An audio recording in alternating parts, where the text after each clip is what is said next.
In this clip, we see ground crews loading 100-pound general-purpose bombs and HVAR rockets on a Grumman F-7F Tiger Cat. They are attaching fuses to the bombs and rockets. The fuses start the bombs and rockets detonation train. The detonation train can either be instantaneous or with a small time delay after bomb contact, depending on the amount of target penetration desired at bomb detonation. This has more of an influence on target damage than bomb size, so fuse selection is more important than bomb size selection. The intent of this Part 1 video is to review bomb fuse detonation sequence of events and fuse selection considerations based on target type. Multiple combat case studies will be reviewed in the Part 2 video. This image from a 1950 Bombs for Aircraft document outlines a type of damage a bursting bomb can inflict on a target. This includes blast, fragmentation, earth shock, incendiary, and unexploded bombs. These 5 effects have been covered in these channel's videos. In this and the next video, we will focus on the fuse settings of general-purpose bombs, where 67% of all bombs dropped by the USAAF were general-purpose bombs, as rolled up in this table from a 1947 U.S. Army Air Force's Statistical Digest document. Incendiaries 21%, fragmentation 12%, and armor-piercing type at 0.5%. 46% of all general-purpose bombs dropped were the 500-pound class size, as seen in this row. This page from a 1945 World War II Bombs and Fuses document provides characteristics and a cutaway of the M64 500-pound class general-purpose bomb. The bomb is 57 inches in length, 14 inches in diameter, casing wall thickness of 0.3 inches, and its weight equates to 525 pounds when filled with 267 pounds of TNT. The bomb's AM-103 nose fuse is here, and AM-101 tail fuse is here. Dual fuses are used for redundancy. The fuse with the shortest time delay will start the bomb's detonation train. The fuse will detonate the booster, which in turn detonates the bomb's main charge of 267 pounds of TNT. Its stabilizing fin is here.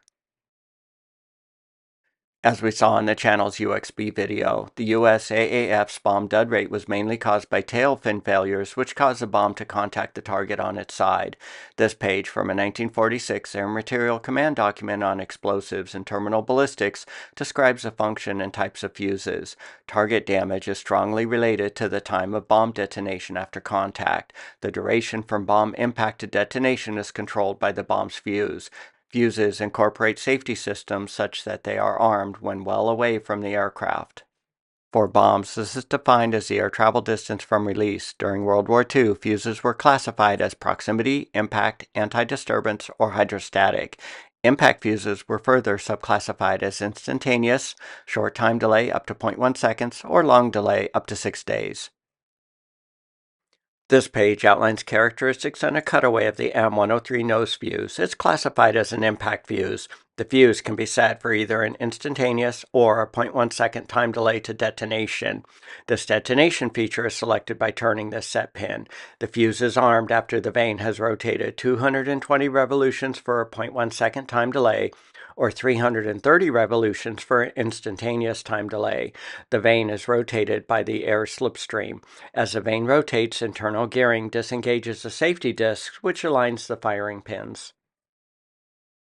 The fuse's 0.1 second time delay primer and element are here. The delay element will ignite the fuse's booster cup, which will detonate the booster, which will detonate the bomb's auxiliary booster, which will detonate the 247 pounds of TNT. The M64 will need to air travel 750 feet for the vanes to rotate 220 revolutions when set for a 0.1 second time delay, or 1,495 feet to rotate 330 revolutions for an instantaneous detonation from a 1945 terminal ballistics document. This page outlines characteristics and a cutaway of the AM-101 tail fuse. The fuse is triggered by inertia firing. The fuse can be set between a non-delay or a 0.24 second time delay to detonation. The fuse is armed after 150 to 170 vane revolutions. This occurs at an air travel distance of 550 feet. Time to detonation is based on the primer detonator selected. The primer detonator options include non-delay, 0.01 seconds, 0.025 seconds, 0.1 second, and 0.24 seconds. The detonators are color-coded and stamped with their durations. This image from a 1960 bombs and fuses document shows the steps in attaching the fuses to a bomb. Remove the shipping plug and clean the threads. Screw the fuse into the bomb's fuse seat. Attach the vane to the fuse. Thread the arming wire through the fuse's eyelet and attach the safety clip. The nose section of the bomb should look like this. It is critical that the fuse vanes do not rotate while the bomb is attached to the rack. The vanes are prevented from rotating by the fuse cotter pin and the bomb's arming wire. The cotter pins will be removed by the bombardier while on the way to the target. The bomb's arming wire will be back-pulled from the fuse at bomb release. The arming wire center loop is attached to the bomb shackle here. This image shows the bomb attached to the shackle, which is attached to the bomb rack, and the arming wire connected to the shackle and fuse.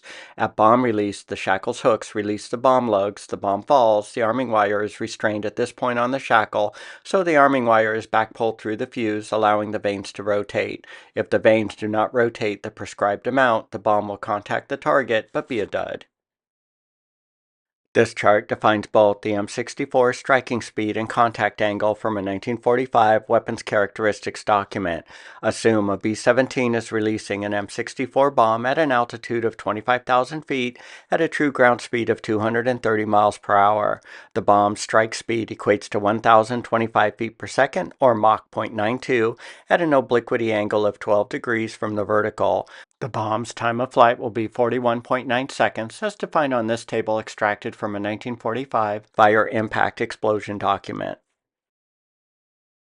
This page describes considerations in bomb fuse selection from a 1945 bomb fuse effectiveness document. Based on the target to be destroyed, it may be more effective for the bomb to detonate inside the target rather than at contact. Target penetration can be estimated based on the bomb strike velocity, obliquity angle, and the target's resistance to bomb penetration. Most land targets are penetrated by general-purpose bombs, and detonation can be controlled by proper fuse time delay setting. For hardened targets, they can be attacked with semi-armor piercing or armor piercing bombs with high strike velocities. This page illustrates the casing thickness differences between general purpose, semi-armor piercing, and armor piercing bombs. Proper bomb fusing cannot be overemphasized. The location of the bomb's detonation within the target is more important than the size of the bomb. For example, if a 500-pound general-purpose bomb tail fused with a 0.01 second time delay detonates 3 to 8 feet off the ground from within a brick-walled 60 feet by 120 feet machine shop, it is likely 50% of the building will be demolished and 75 to 80% of the machine tools will be destroyed. A 50% destroyed building is considered optimal. On the other hand, a 1,000-pound general-purpose bomb nose fused to a 0.1 second time delay will penetrate the roof and detonate below the floor and into the soil. Most of the energy and fragments will be absorbed by the earth. Less damage will be inflicted on the tools and shop. As a rule of thumb, the smallest effective bomb size should be selected for detonations inside the target. Small bombs will be more effective since more target penetration is needed prior to detonation. A larger bomb blast is wasteful of both material and limits the bomber's bomb-carrying capability. More bombs can be released, which increases the probability of a strike. For hardened targets, armor-piercing type bombs may be needed to maximize penetration at the expense of blast and fragmentation. The bomb's release altitude has a strong influence on the bomb's destructive effect on the target. It affects bomb strike velocity, angle of strike, and bomb trajectory behavior. This page recommends the fuse time delay setting based on target type. Instantaneous fuse settings are best for vehicles, thin-skinned targets, non-protected supplies, ammo dumps, and personnel. Non-delay tail fuses have a short 0.003 second time delay. Non-delay tail fuses are used as a backup detonation train if the instantaneous nose fuse is a dud. A non-delay tail fuse allows slightly better penetration to detonation than with an instantaneous nose fuse. In this case, the 0.1 second nose fuse time delay setting should be selected. Delayed tail fuse settings between 0.01 and 0.1 seconds should be based on the target penetration expected at detonation that will produce maximum damage. The choice between the bomb detonating from the nose fuse or tail fuse is based on fuse sensitivity at target contact, type of target, and the bomb's fragmentation and blast direction effects. This column outlines the thickness of armor plate in inches that a detonating bomb can penetrate based on the type of bomb and size of bomb. All bombs were detonated by an instantaneous nose fuse. A 500-pound general-purpose bomb can punch through 3 inches of armor. However, the armor punch-through thickness is increased by 20% if a non-delay tail fuse is used. The tail, detonation, blast, and bomb fragments are more concentrated in the down direction than by a nose detonation. This is a consideration when selecting which fuse should start the bomb's detonation train. Long delay tail fuses will detonate the bomb 8 to 15 seconds after contact. These fuses are used during very low altitude bomb attacks for plane safety. Other long delay fuses are set between 10 minutes and 6 days. These bombs are used to impede occupation of the target area. In the next video, we will look at bomb fuse selection case studies based on targets including factories, oil refineries, marshalling yards, steel mills, and bridges. If you've enjoyed this Part 1 World War II bomb fuse selection discussion, please consider liking, commenting, and/or subscribing to World War II U.S. Bombers.